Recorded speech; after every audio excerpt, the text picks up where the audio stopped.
Hey Pratt students, so this demo is creating a cardboard sculpture for our line project.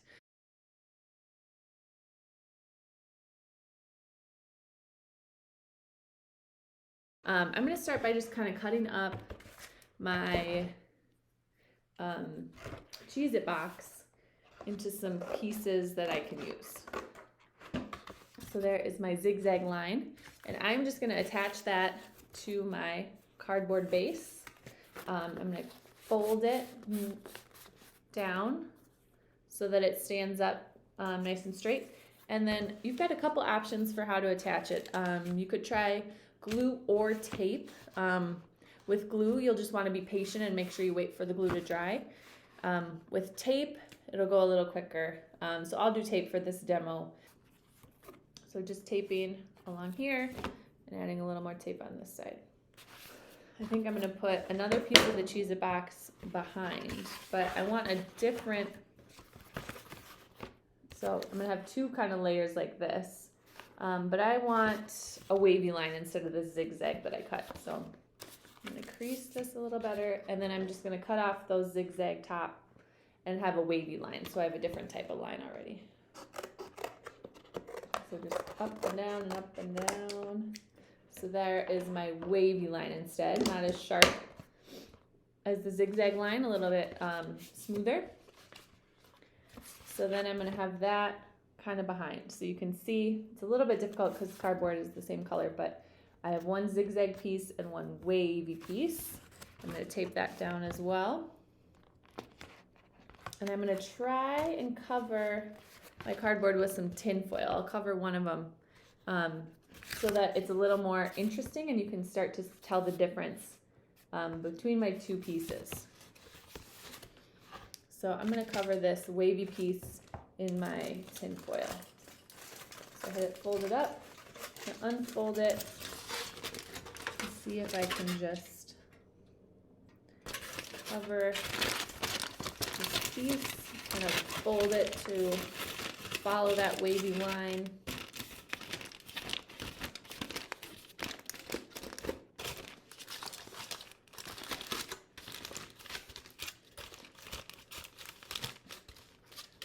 So I'm gonna tape them together so that they stand up nice and straight. So this is my sculpture so far.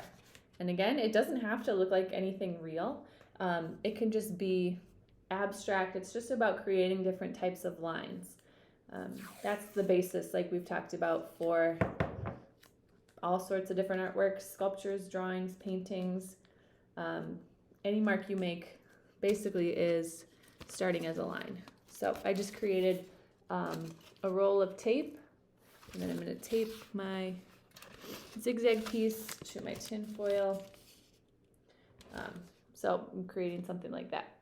Now I want to use toilet paper roll, and I'm going to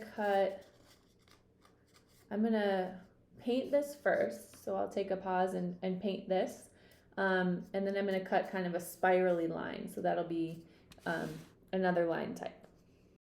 All right, I'm just finishing up painting the toilet paper roll. So now it's kind of this coral color. And I'm going to want to do that before I cut it. So I'm going to paint it, I'm going to let it dry, and then I'll come back and cut it. All right, so now my toilet paper roll is dry. I left it for about an hour to dry. And you could, again, cut this in any type of line you want, but I'm going to try and create a spiraling line by cutting kind of diagonally down it. So see, I'm kind of cutting along those natural line that it has that kind of coils. So I'm going to leave it kind of like that. And then to attach it to my sculpture so far, I'm going to cut some slits into the bottom, about 1-inch slits, maybe 5 or 6 of them all the way around. So I've cut these little tabs. I'm going to fold them out, and that is how I'll attach it. So then I can tape or glue these tabs down and they'll stay put right there. So I'll do that along with, I'm gonna cut, like I said, this paper one that I started last week. I'm gonna roll it up. So I've kind of created it into a roll. I'm gonna loosen it up a little so we can see more of the pattern.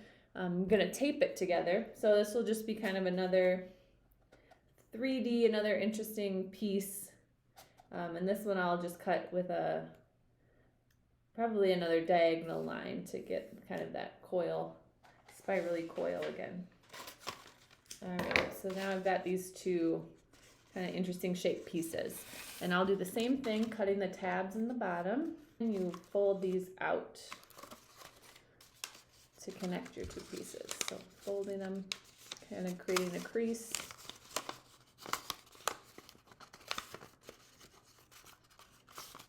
All the way around, so then they'll sit flat too. All right, so now I have my three kind of cylindrical pieces. And like I said, you can use glue. You will have to be more patient, especially if it's a glue stick. Liquid glue will work pretty well, but I'm gonna try tape. It doesn't look as nice. So if you want it to be a little more hidden, you don't want your attachments to show, use glue and just be really patient and hold it until it dries. But for this purpose, I'm just gonna use tape again. I'm just taping my pieces, and I'll have to squish this a little bit so it stays.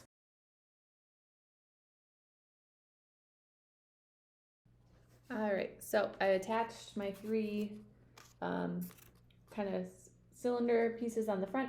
So this is my final one. So I've got my curving lines here with the cardboard I covered in tin foil.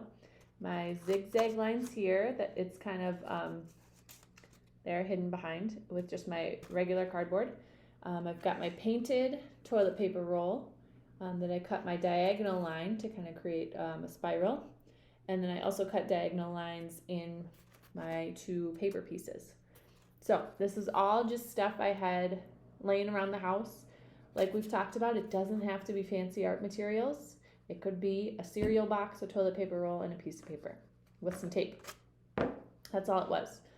You can make it fancier, adding things like the tin foil, adding paint if you have it. You could do marker instead.